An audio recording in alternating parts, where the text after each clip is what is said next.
1876년 2월 27일 조선과 강화도에서 조일수요 조규를 맺은 일본은 1877년 9월 사무라이와 마지막 혈전을 준비하고 있었습니다. 이 무사 계급은 수대에 걸쳐 일본을 지배하던 세력입니다. 전통과 예의를 중시하던 구세대는 사라지고 있었습니다.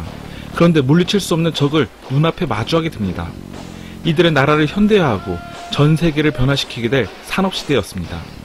아메리카에서 러시아까지, 유럽에서 극동까지 산업혁명은 수세기 동안 일과 살아온 방식을 바꾸고 농경사회는 뒤로 밀려나고 현대사회가 등장했습니다. 기계의 힘을 빌려 어느 시대보다 더 많이 생산하고 더 멀리 이동하고 더 부유해질 수 있었습니다. 하지만 산업화 때문에 시장과 자원을 두고 다투는 싸움이 벌어졌고 이 싸움은 역사상 가장 치명적인 전쟁을 불러왔습니다. 조선에서는 천주교에 대한 대대적인 박해가 있었고 후대에 석유왕으로 불리는 록펠러가 태어난 1839년 중국은 거의 300년 동안 해외 상품을 받아들이지 않으면서 자국 생산품은 세계 곳곳에 팔며 큰돈을 벌고 있었습니다. 영국처럼 산업화된 나라들은 새로 지은 공장에서 생산한 제품을 4억 인구가 사는 중국에 팔고 싶어 안달이었습니다. 하지만 중국은 돈이 나가는 것보다는 들어오는 것을 좋아했습니다. 1839년 광둥, 중국은 외국인들과 거래하는 항구를 한 곳으로 제한시켰는데 거기가 바로 오늘날 광저우라고 부르는 중국 남부의 항구 도시입니다. 외국 상인들의 판매 행위는 엄격히 제한했지만 중국 상품 매매는 자유롭게 허용했습니다. 그 중에 하나가 영국인들이 열광하는 차입니다. 영국인들의 차에 대한 수요는 열풍이라 할 정도로 엄청났고 정부도 국민들 못지않게 차에 중독되어 있었습니다. 영국 제국 전체 세수의 10분의 1이 차에 대한 세금이었습니다. 중국인들이 찻값으로 은화를 요구하면서 영국의 은은 심각하게 줄어들었습니다. 영국의 은을 되찾으려면 중국인들이 살만한 상품이 필요했습니다. 중국 황제는 아편이 그의 세금과 백성들을 좀먹고 있는 것을 보았습니다. 황제는 신임하는 측근 임칙서를 광둥에 흠차 대신으로 보냈습니다. 이전에 부임했던 관리들은 매수하기 쉬웠지만 임칙서는 청량했습니다. 임칙서는 상거래 구역을 수색했고 포고령을 내렸습니다. 아편 거래는 사형에 처할 중죄이며 외국인은 차명, 중국인은 교수형에 처한다는 내용이었습니다. 임칙서는 오늘날의 화폐 가치로 3억 달러에 달하는 아편 2만 상자를 폐기 처분했습니다. 하지만 황제의 기쁨은 오래가지 못했습니다. 영국이 자국 상인에 대한 처분에 분개해 해군을 보냈기 때문입니다. 목조선으로 구성된 중국 함대 앞에 산업시대의 신무기가 등장했습니다. 증기력으로 움직이는 포함과 세계 최초의 철기 전함도 있었습니다. 중국 연안 도시에는 엄청난 폭격이 쏟아졌습니다. 영국의 공격은 2년 이상 계속되었습니다. 1842년 황제는 강화를 청했고 중국은 폐기한 아편에 대한 보상금과 전쟁 배상금을 지불해야 했습니다.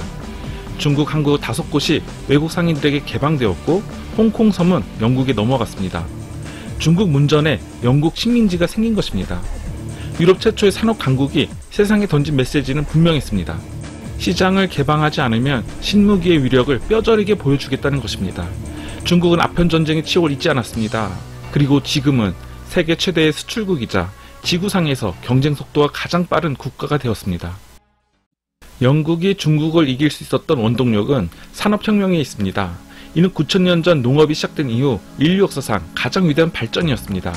그 전까지 인류는 수세기 동안 노동력과 물, 바람에 의지해 이동하고 일을 도왔습니다. 그런데 1765년 스코틀랜드의 한 엔지니어가 혁명을 시작했습니다. 제임스 와트는 증기기관의 효율성을 개선하기 위해 애쓰고 있었습니다. 동네 세탁장을 지나가던 중 기발한 생각이 떠올랐습니다. 수증기를 밖으로 빼내고 증기실을 하나 더 두면 증기를 식혀 압력을 조절할 수 있습니다. 그러면 증기기관의 효율성이 높아져서 연료의 4분의 1만 쓰고도 같은 양의 동력을 생산할 수 있습니다. 제임스 와트의 발명으로 인류 생활이 거의 송두리째 바뀌었고 근대 사회로 넘어가게 됩니다. 1800년대 초 증기기관은 전 세계의 방적 공장과 제철 공장의 동력원이 되었습니다. 증기기관의 원료인 석탄 수요가 치솟아 수천 개의 갱도가 새로 뚫리고 있었습니다. 하지만 바지선이나 도로를 이용한 석탄 운반은 너무 느렸습니다. 더 빠른 운송수단이 필요했습니다. 18살 때까지 글을 몰랐던 조지 스티븐스는 독학으로 엔지니어가 되었으며 1825년 수년간의 연구 끝에 독특한 생김새의 발명품을 완성했습니다. 그것이 바로 로코모션 호입니다. 기계의 작동 여부는 아무도 몰랐으며 폭발할 것이라고 믿는 사람들도 있었습니다. 일부 용감한 주민들이 시운전에 동참하겠다고 나섰습니다. 스티븐스는 특별 손님을 위한 객차를 따로 만들고 나머지 사람들은 석탄차에 탔습니다. 영국 북동부의 작은 도시 스투턴에서 달링턴까지 42km의 이 첫 여정이 역사의 방향을 바꾸게 됩니다. 철도가 등장하면서 산업혁명의 속도는 더욱 빨라졌습니다. 원자재와 완성품이 빠른 속도로 영국 전역을 오갔고, 이 기세는 나머지 유럽 국가와 미국, 그리고 아시아와 남미로 확산되었습니다. 사람들은 전보다 훨씬 빠르게 더 멀리 여행할 수 있었고, 도시를 향하는 사람의 수가 늘어갔습니다. 공장들이 늘어나면서 기계를 가동할 새로운 노동력이 필요했습니다.